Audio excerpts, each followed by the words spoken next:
Hi, I'm Mike, and today we're going to fix this non-retractable faucet.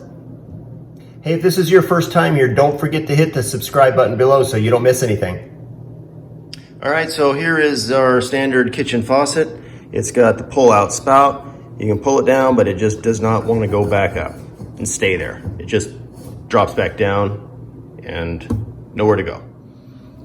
So going under the cabinet, there is a lot wrong here. You can see that this outlet doesn't have a cover on it. I would certainly put a cover on that. But the problem with this faucet that doesn't retract is this weight here, and the weight is in the wrong position. So if I pull up on the spout, you can see that the weight is supposed to drop back down, but it's in the wrong spot because it doesn't apply constant weight. Once this weight hits the bottom of the loop, then that's as far as it's going to pull. So all it's a matter of doing is relocating the weight to a position higher up, like I don't know, up here or something. You can see there's a piece of tape here. That may be where they want it. I don't know, but that looks like that would be a good spot for it. And if I pull this all the way out,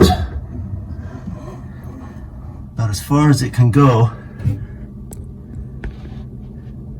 you can see that I've got plenty of space left.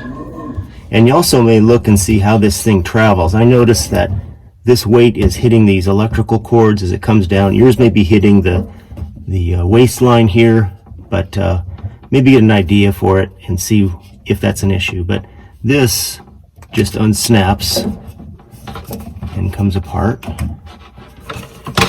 like so, and it's just a clamp. Now, many have two screws that'll hold this thing together.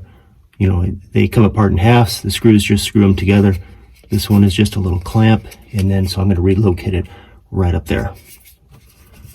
Okay, so we're going to separate that again, and I'm going to put it up here where this little piece of tape is, or close to it, and reclamp it. Okay, so now when I pull the spout, it should travel freely. There it goes up, and there it goes down. So I'm pulling it out, I'm going to let it go, and that's exactly what we want to see happen. All right, with the weight relocated, you can see that thing snaps right back into place. This particular faucet has a cool little function that allows it to pivot. This little end pivots here. It's got a little mechanism in there that allows it to do that, but you can twist it around, drop it, and away it goes. Back into spot every time. Simply a matter of relocating that weight, probably 6 inches or so higher up on that hose, so there's constant weight pulling it down, which makes it retract. Well, I hope this video helped you. If you have any questions or comments, leave them in the comment section below. Don't forget to hit the subscribe button, and we'll see you next time.